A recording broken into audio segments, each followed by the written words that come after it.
Enseguida tendremos una exposición virtual muy interesante. Les pedimos, por favor, que nos sigan acompañando. Muchas gracias, Patricia. Para nuestro siguiente expositor, tengo el grato honor de poder presentarlo. Será el doctor Mario Daniel Adaro, de Argentina.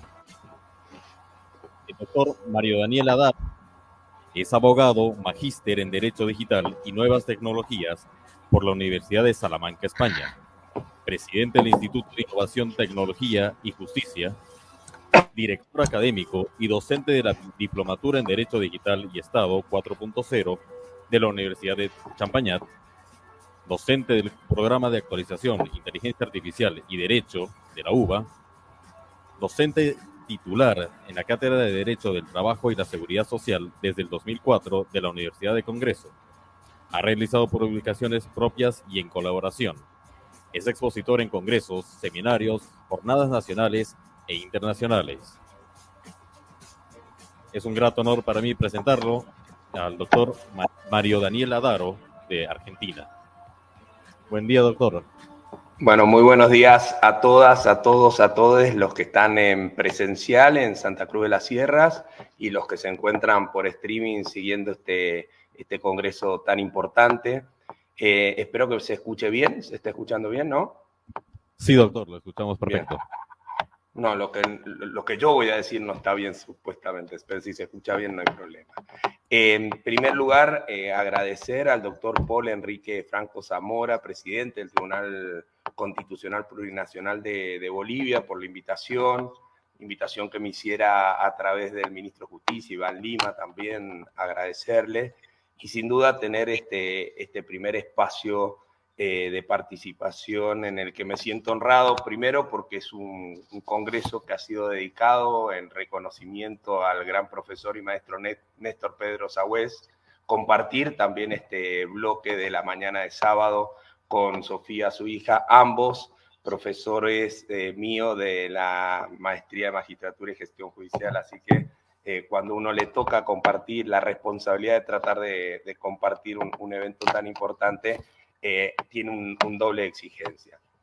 Se me había convocado para hablar básicamente de la agenda tecnológica de los poderes judiciales de la Argentina. Actualmente me encuentro presidiendo el Instituto de Innovación y Tecnología de la Junta Federal de Corte, que es el lugar donde concurren todos los tribunales superiores y cortes de las provincias argentinas, sabiendo que Argentina, como México y Brasil, tiene un sistema federal, su justicia también.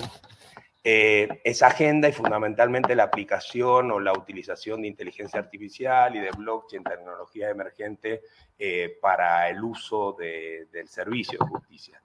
Pero en realidad cambié rápidamente, no es rápidamente, pero porque uno ya viene, digamos, discutiendo estos temas, y me gustaría una primera parte de la exposición aprovechar el ámbito de debate que se da en un lugar de la academia del derecho constitucional, procesal, pero constitucional finalmente, para hacer una primera, si se quiere, reflexión, aportes, o fundamentalmente dejar dudas o interrogantes sobre el estado actual de reflexión de la humanidad vinculado a la tecnología y vinculado a la persona humana y su relación con la tecnología.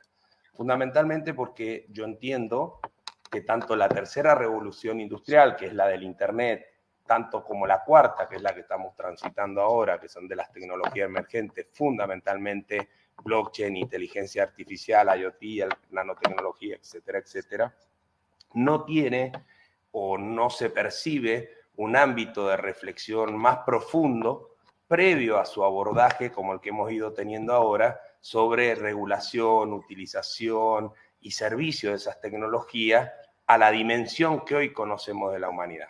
Y claramente recién Sofía nos decía cómo hemos podido apreciar nuestra vida cotidiana, fundamentalmente en pandemia y post-pandemia, dentro de ese mundo digital y de esa dimensión digital.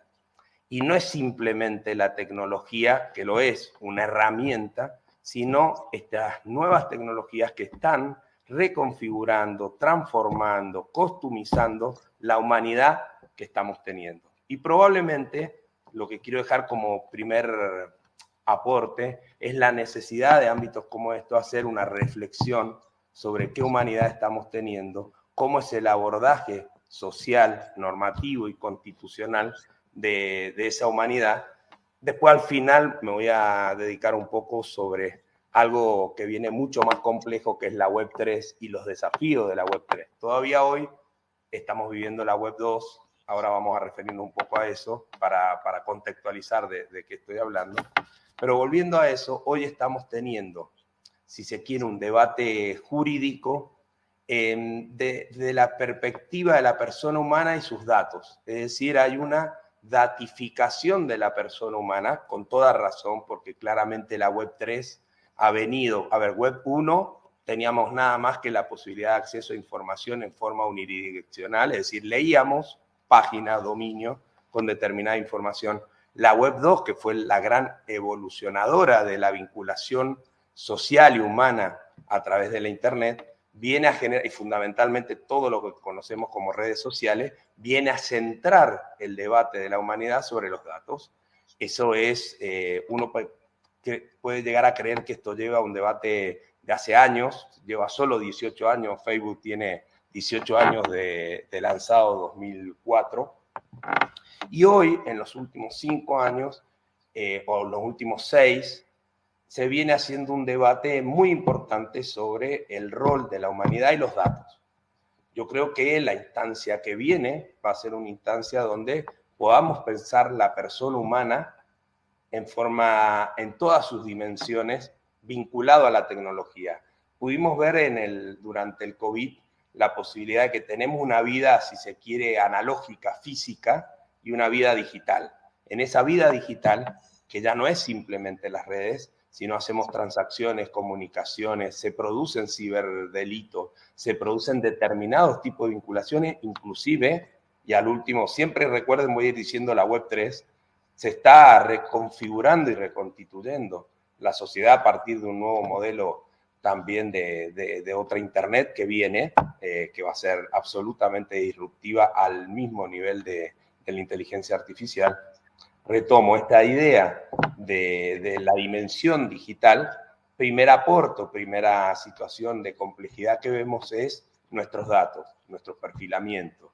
Internet nació, según sus creadores, Tim Berners-Lee, con el protocolo HTML, etcétera, etcétera, para ser libre, abierta y democrática. Y terminó pasando lo que le pasa a la humanidad.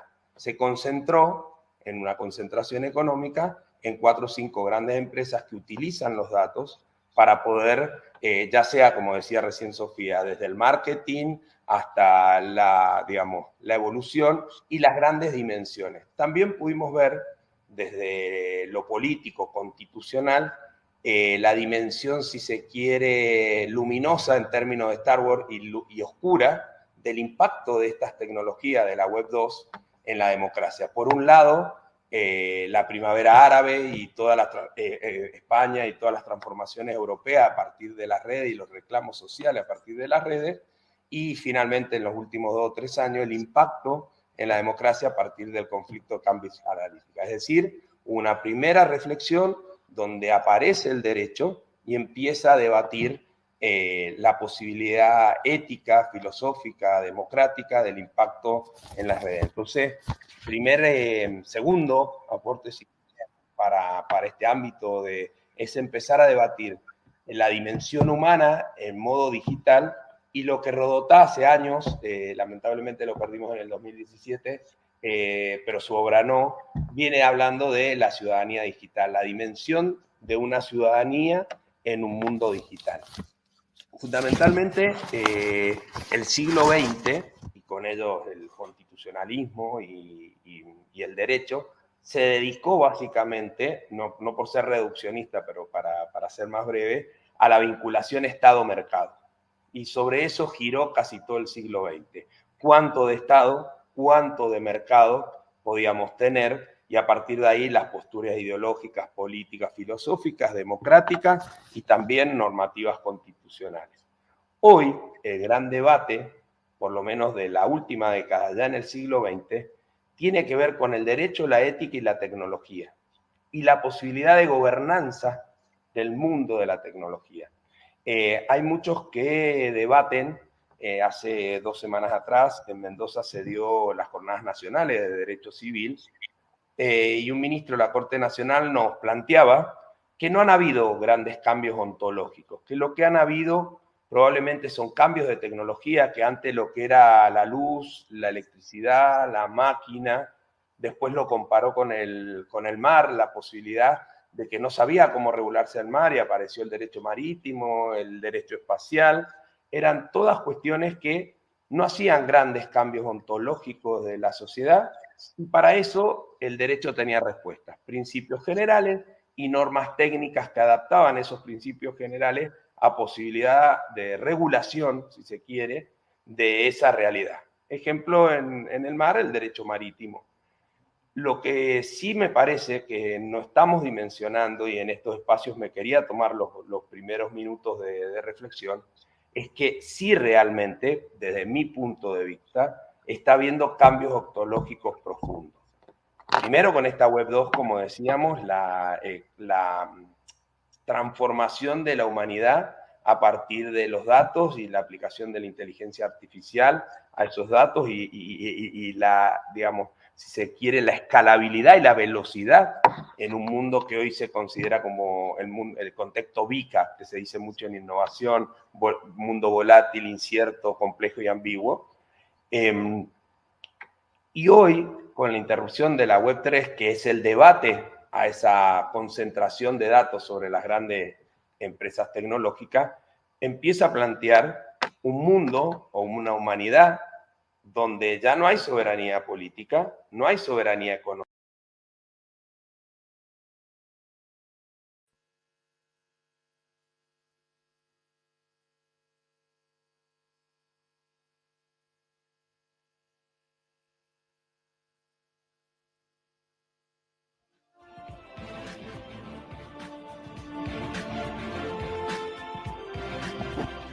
Muy bien, mientras restablecemos la conexión con nuestro expositor, que ya se encuentra ya en línea, sí, perfecto. Adelante, por favor, profesor Mario Daniel Adaro. Cuando iba a decir el punto más disruptivo y revolucionario, me cortaron. Entonces, no quiero decir que haya alguien atrás con mala intención o en las redes, pues está justo. Ahora no lo voy a decir por las dudas que me corten.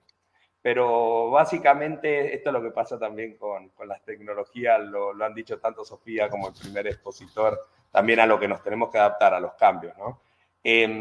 Lo que quería plantear es, esta nueva Internet, que es la Web 3, empieza a construir la descentralización, la anonimización o pseudonimización, y sobre ese modelo de blockchain distribuida empiezan a haber vinculaciones que no son reconocidas, o sea, que no reconocen soberanía política, estados modernos tal cual lo conocemos a partir del siglo XVIII en adelante, ni moneda.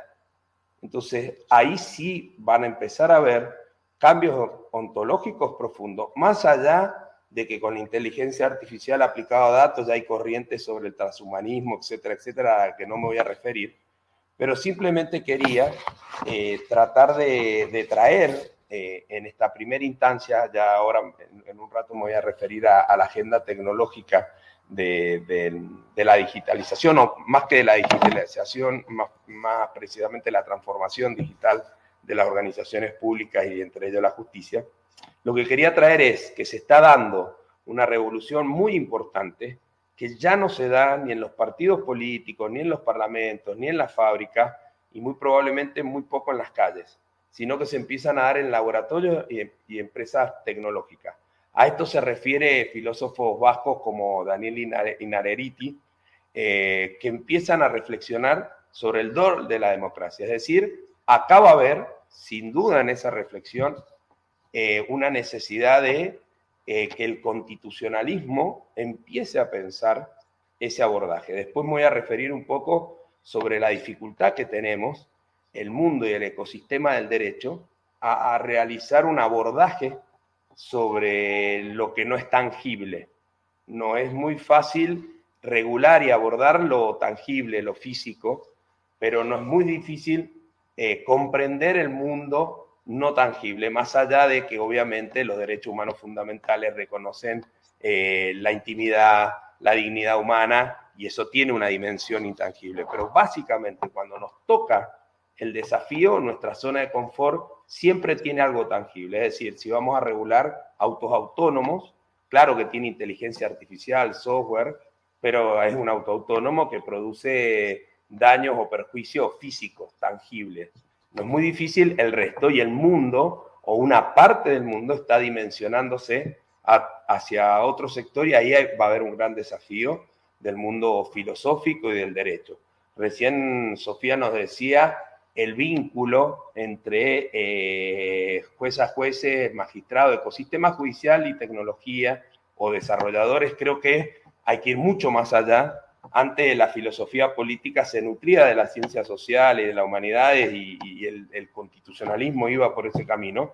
Creo que hoy requiere de ciencias no solo de la tecnología, sino de ciencia del comportamiento humano y de las neurociencias, de la matemática y de otro tipo de ciencias que transversalmente puedan debatir ética, política y filosóficamente la humanidad que tenemos. Ahí brevemente, ya un último capítulo, porque me gustaría que me avisen, porque no estoy viendo, cuando me queden 8 minutos, así no pierdo de vista por lo menos la agenda digital para el que habíamos sido convocados. Quiero decir que en esta última instancia, en los últimos, si se quiere, 8 o 10 años, se ha habido un debate de esta primera, digamos, de la tercera revolución industrial, que es la del Internet.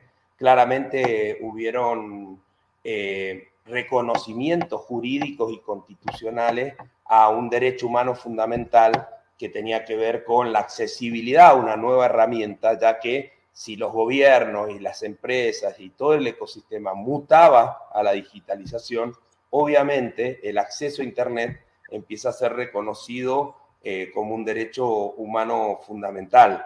Y ahí tenemos dos aspectos: el normativo de regulación de la Internet y las políticas públicas que tienen que ver con la brecha. En cuanto a lo normativo, como decíamos, tanto UNESCO 2015, ONU con la resolución 38, le reconocen esa accesibilidad como un derecho humano fundamental, claramente apareciendo como una nueva dimensión, ¿no? Siglo XX, civiles y políticos, culturales y sociales, a fin del siglo XX, ambientales y consumidor, si se quiere, y este nuevo desafío de esta última década, o década y media, diría yo, de pensar en la ciudadanía y el mundo digital. Pero lo primero que uno aborda es la Internet, ¿no? Que termina siendo finalmente físico, ¿no? Porque hay una conectividad, hay infraestructura. Así lo reconoció también en Argentina el constitucionalismo, como la Constitución de San Luis en 2011, el Tribunal Constitucional de Costa Rica 2010, Constitución de México 3, etcétera, etcétera, Consejo Constitucional francés en el 2019. Y después lo que decíamos, la brecha digital en todas sus dimensiones, como bien hablaba Sofía al inicio, la posibilidad del acceso, y de pensar en esa brecha, el acceso real al Internet, el acceso tecnológico, no solo al equipamiento, sino también a la educación y a las habilidades tecnológicas, que ahí también dentro de la brecha digital hay brechas generacionales, y finalmente el acceso educativo, la comprensión de esas herramientas. Y todo lo que podemos decir que se ha dado, sobre todo a partir del Reglamento General de Protección de Datos Europeo, en el último año y medio el Libro Blanco de Inteligencia Artificial, pero básicamente destinado a Internet, la posibilidad del acceso, la neutralidad de la red, los derechos ARCO y la protección de datos, que la mayoría de ustedes conoce y que entiendo que ha sido parte de la reflexión. Entonces, para cerrar un poco, y también reconocer para el que no conoce la importancia dentro de esta dimensión de la Carta de Derechos Digitales, que tuvo un proceso muy interesante en España, no solo por el tipo de derechos digitales que aborda, sino también por el proceso de consulta popular que tiene atrás de esto esa Carta de Derechos, que es muy interesante, habla de herencia digital, del derecho a la pseudonimización, a la anonimización,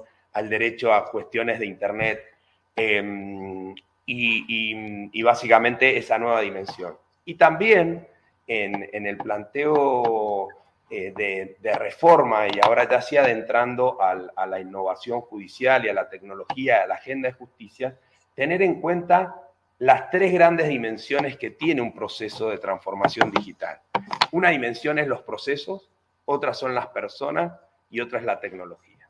Generalmente, y entre ellos un círculo de vinculación sinérgica para tratar de hacer ese proceso de transformación digital. Muchas veces los procesos vinculados a las personas o a los cambios, a la innovación, son realizados con análisis.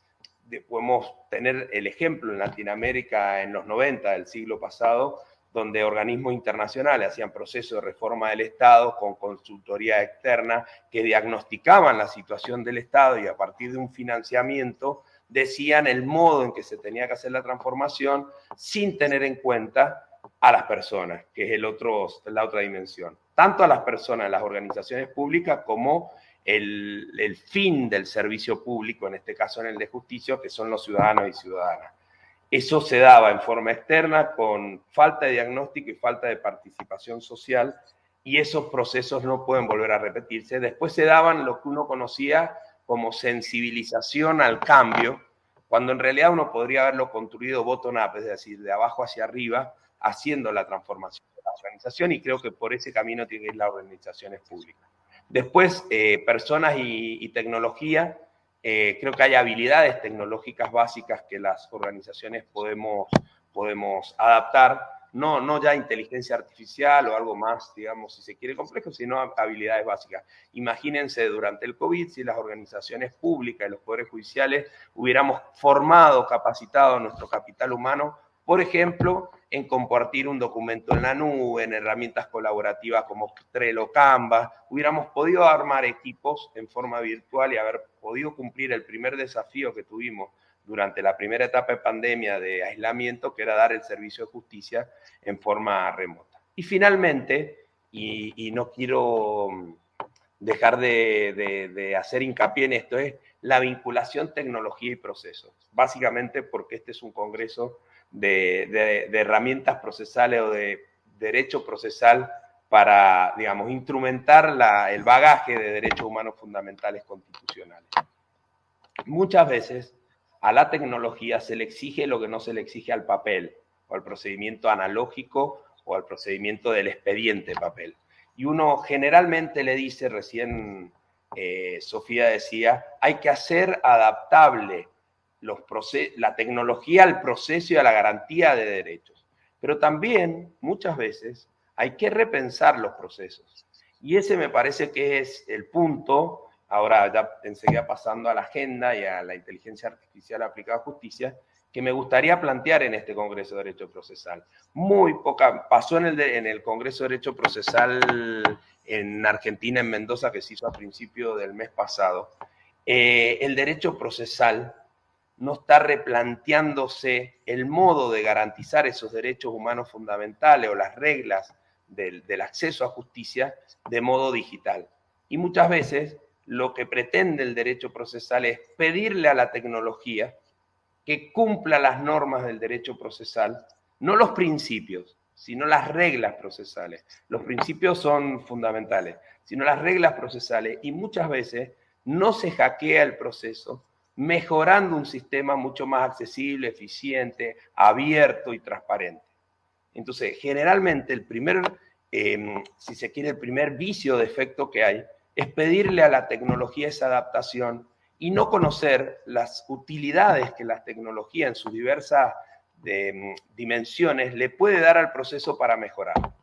Un ejemplo muy básico que no tiene que ver con procesal constitucional es, por ejemplo, lo que pudimos hacer en muchas provincias argentinas, en el caso de Mendoza también, que fue el cargo procesal. El cargo procesal, o como le llamemos en Latinoamérica, es que cuando uno tenía tribunales físicos o presenciales, uno hacía una presentación de una determinada petición y jefe de mesa de entrada, cosa que ya ahora no va a existir, o no en los próximos años, ponía un sello o cargo, como le llamara, que ponía hora, día, lugar, abogado presentante, cantidad de hojas o fojas y el documento que se presentaba.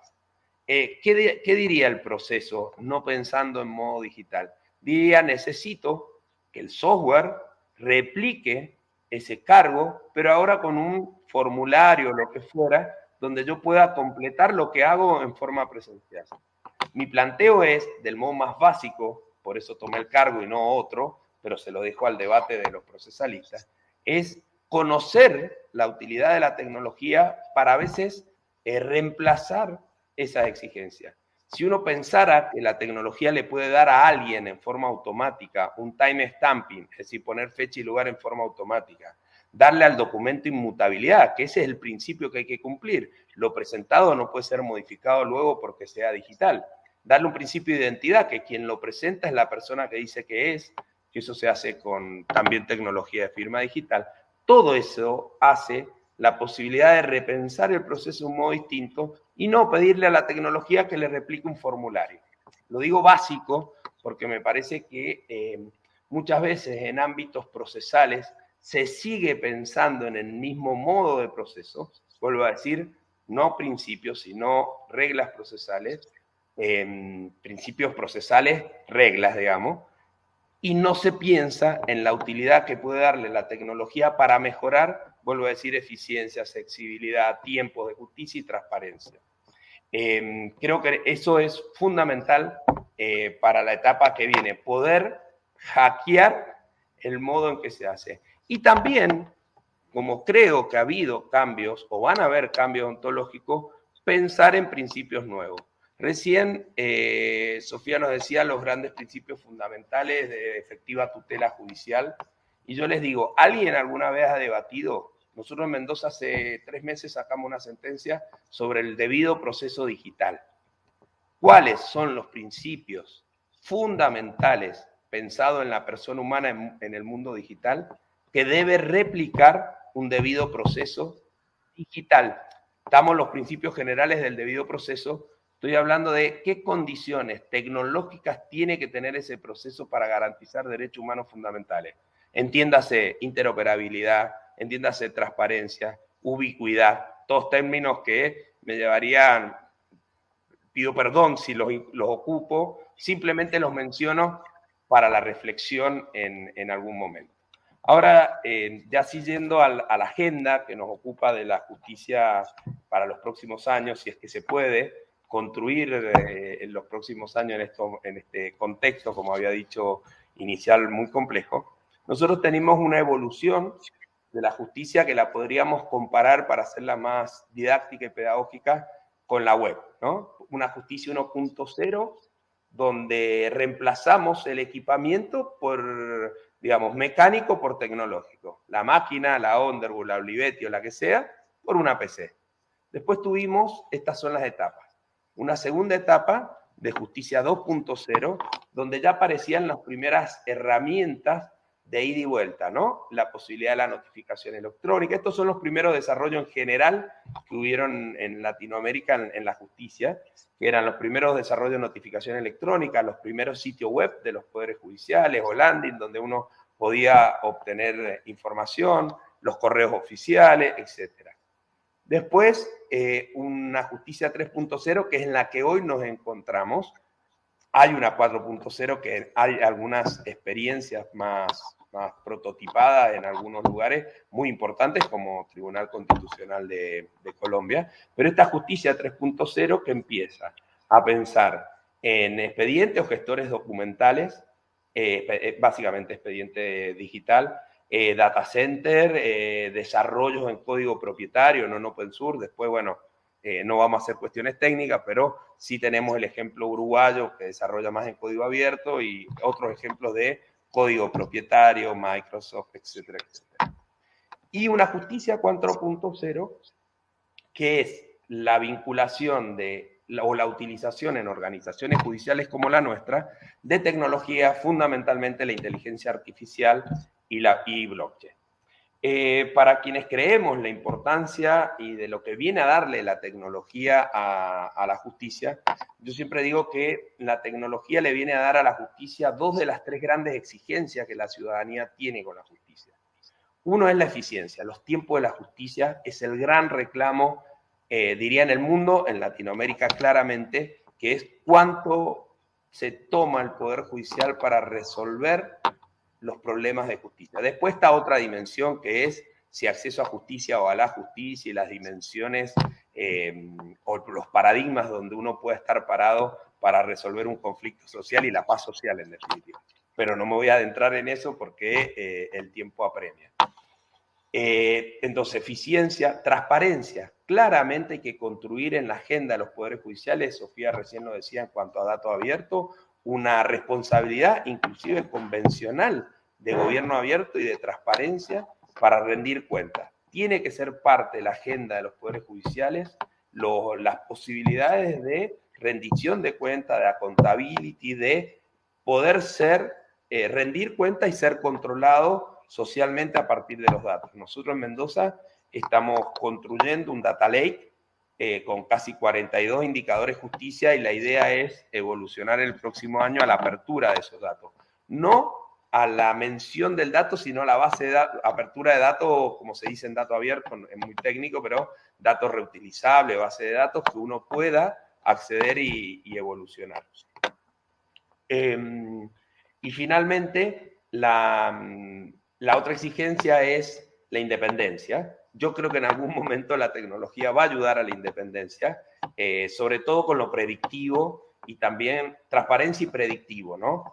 ¿En qué hoy son las 4 dimensiones en que en la organización en general, pública y en justicia, se puede utilizar la inteligencia artificial y ya hay experiencias sobre ello? 4 grandes acciones de inteligencia artificial en la organización. Uno es la asistencia inteligente, es decir, esto que recién mencionaban como el chatbot, la posibilidad de guiar usuarios, ciudadanos, a partir de voz o de texto, hacia un determinado resultado.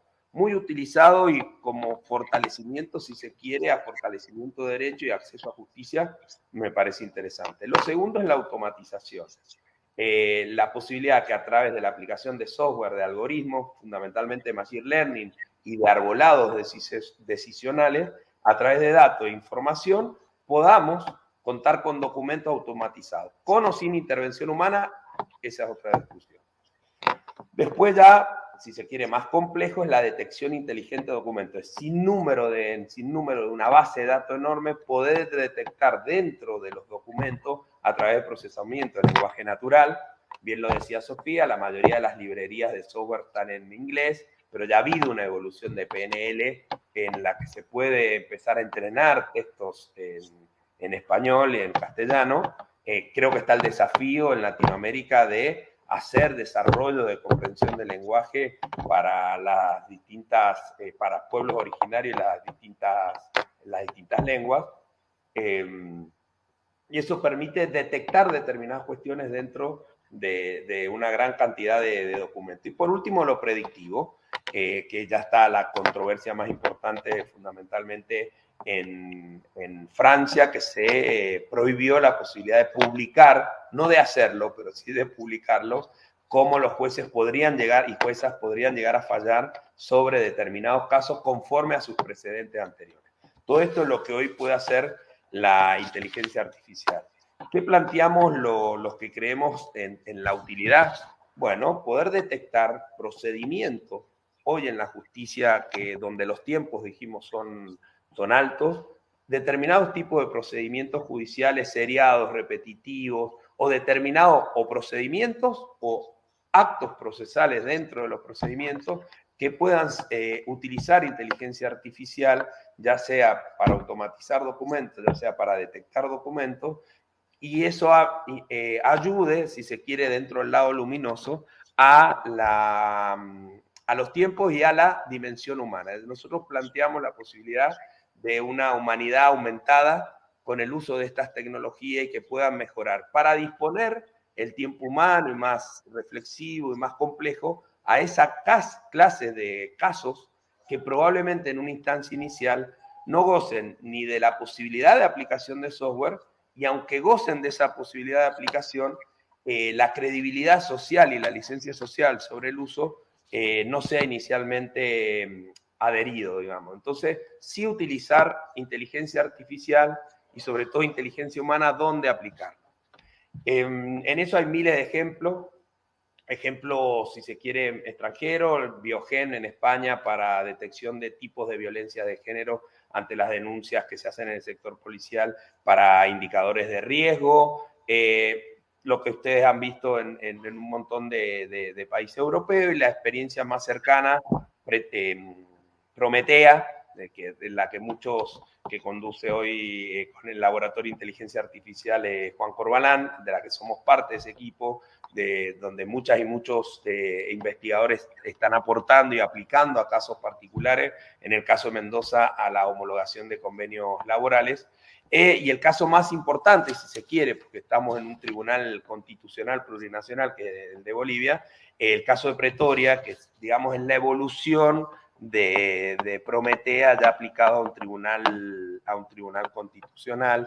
En ese caso es un desarrollo de inteligencia artificial predictivo que lo que hace viene a resolver una situación muy compleja que tenía el Tribunal Constitucional de Colombia, que tenía que ver con los amparos. Recibían alrededor de 2.700 acciones de tutela y dentro de esas 1.400 tenían que ver con salud, y el tiempo que llevaba básicamente la lectura, primero que lo hacían en forma, no vamos a ser precisos ahora, pero en forma aleatoria qué priorizaban y qué no, conforme a paquetes de expedientes, eso está para otra charla, pero si se diera la tarea humana de lectura, llevaba aproximadamente 202 días de trabajo cada ingreso diario de las 2.700, o sea, cada ingreso diario, 202 días de trabajo. A partir del desarrollo de de Pretoria y de la detección de prioridades, de vulnerabilidades, porque dentro de ese esquema tutelar enorme hay, como bien decía Sofía, vulnerabilidades e interseccionalidades de esas vulnerabilidades que requieren otros tiempos. Esto con inteligencia artificial se logró casi un acierto del 90% en ese tipo de vulnerabilidades, y eso que llevaba 202 días para las 2.700 acciones tutelares, se podría realizar, creo que ahora ya están en 5 o 10 segundos, básicamente, para que ustedes tomen la dimensión de los tiempos. Como les decía, creo que viene una agenda nueva. Nosotros particularmente en los poderes judiciales de Argentina creemos que hay 4 o 5 temas fundamentales para debatir. Uno va a tener que ver con primero, antes de entrar en la agenda, distinguir 2 grandes cosas. ¿Qué es digitalización? Hoy estamos convocados a la digitalización del proceso constitucional. ¿Y qué es transformación digital? Digitalización, hacer digital el proceso, bien, es un camino. Transformación digital pasa por otro esquema mucho más profundo. Digitalizar hacemos un gestor documental, PDF, y ahí arrancó la digitalización. Transformación digital indica un proceso mucho más profundo, como le decía. Inicialmente la gobernanza de datos. Recién decíamos lo importante que es para la transparencia y la gestión y la transformación digital los datos. Bueno, hoy en todo, y es una constante en toda Latinoamérica, pueden hacer la reflexión cada una de ustedes que están en organizaciones públicas, cómo está el gobierno de los datos, cómo se manejan los datos, la accesibilidad de esos datos. Hay una gran dificultad de gobernanza de datos, es decir, hay una primera tarea que es cómo se construyen los datos que el Estado recepta y genera, porque a partir de datos se toman decisiones inteligentes. La segunda etapa es qué problemas resolver. O la planificación, o como ustedes le quieran llamar, según las técnicas que utilicen de gestión pública. Hay que saber qué problema resolver, y una vez que uno tiene en cuenta qué problema resolver, qué tecnología aplicar. Porque muchas veces se da la inversa. Uno aplica tecnología y después cree que esa tecnología viene a resolver un problema que no había debatido. Como siempre dice Juan Corbalán, a la esquina no se va en avión, a la esquina se va caminando con monopatín. Y esto implica que el problema a resolver y la dimensión del problema a resolver, inclusive del modo digital, es la tecnología que uno va a definir. Eso hoy todavía, diría yo, cuesta resolver, máxime aún, este salto acelerado, casi improvisado que tuvimos post-COVID para tratar de cumplir con un derecho humano fundamental que era el acceso a justicia en forma digital. Entonces digo, dicho esas aclaraciones, después viene infraestructura, tecnología, formación del capital humano y también fundamentalmente un gran desafío para quienes abordan el tema tecnológico, que es la adaptación de las normas públicas para la contratación de tecnología. El Estado no está, los Estados en general latinoamericanos no están preparados para la contratación de tecnología. Lo seguimos haciendo en modo analógico y digital y creo que hay que repensar la contratación pública en modo tecnológico. Entonces, primera agenda, pasar del expediente digital al expediente o trámite inteligente, es decir, poder automatizar procesos enteros o etapas del proceso, claramente con control humano. Los procesos más accesibles serían los ejecutivos tributarios, etc. Una segunda dimensión tiene que ver con los protocolos, empezar a construir, estoy en línea, 5 minutos y termino y acelero finalmente, que tiene que ver con los protocolos. Uno de los protocolos, y lo vimos durante el COVID, cómo hacer las audiencias virtuales. Claramente, las herramientas no estaban preparadas para el tipo de exigencia que tienen nuestros actos jurisdiccionales procesales y nos fuimos adaptando. Bueno, hay que ver ahí todo un debate sobre el rol, si se quiere, la vinculación profesional cliente y cómo se da en esa plataforma un modo reservado. Miles de desafíos que tenemos para protocolizar audiencias virtuales. La otra gran tema de protocolización, ¿qué hacer con la cantidad de actos jurisdiccionales digitales que estamos teniendo en nuestro storage, en nuestra reserva? Nos estamos llenando de audiencias y de imágenes y de grabaciones sin tener ningún gestor de ese tipo de imágenes que se incorporen al proceso y son etapas procesales. Ahí tenemos un gran desafío, cuánto tiempo preservarlo, cómo hacerlo, cómo gestionarlo, un gran desafío. Doctor. Pero me quedo con la última. Sí, 3 últimos minutos y cierro. Perfecto, protocolo de la evidencia digital. Tenemos que debatir, así como hay una dimensión digital, tenemos que debatir cómo incorporar la evidencia digital a los procesos no penales. Digo no penales porque el sistema penal ha ido evolucionando a partir del cibercrimen, de cómo tratar, extraer y hacer trazable la evidencia digital. Tenemos que pensar si nuestra vida y nuestra ciudadanía produce evidencias digitales, cómo hacer la extracción, la conservación, la trazabilidad y la cadena de custodia de la evidencia digital, lo estamos debatiendo.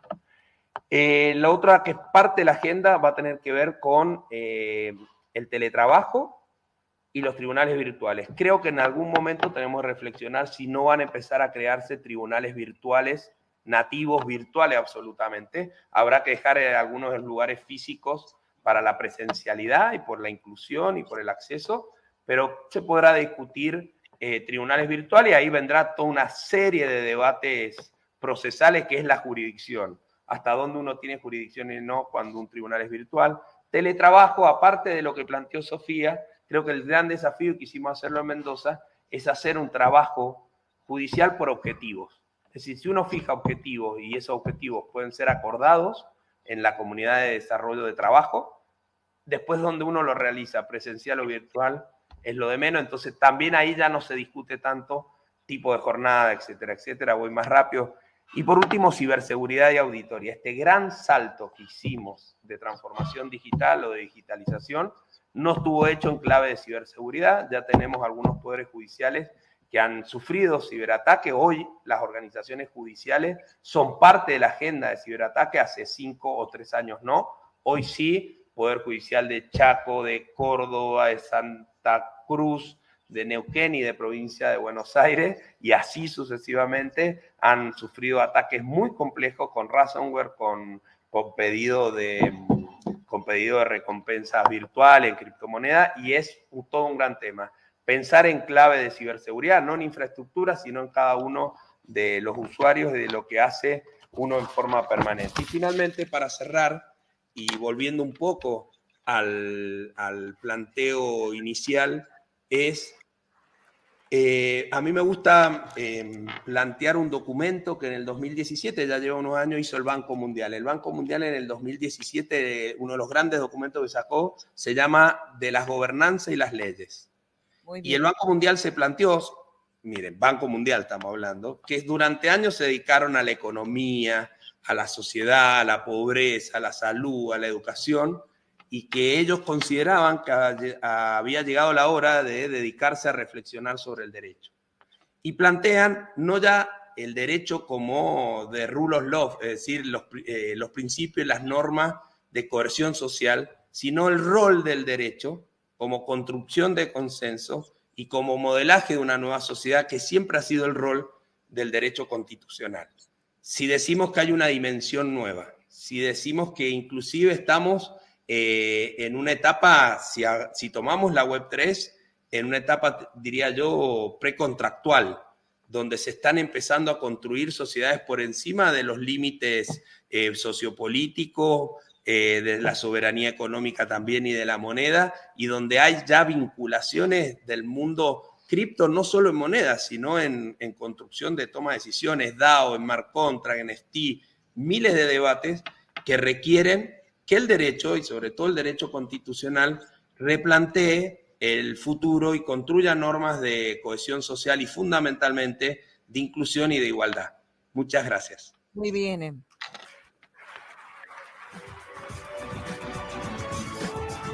Gracias por su participación al profesor argentino Mario Daniel Adaro por su exposición en este 4º Congreso de Derecho Procesal Constitucional.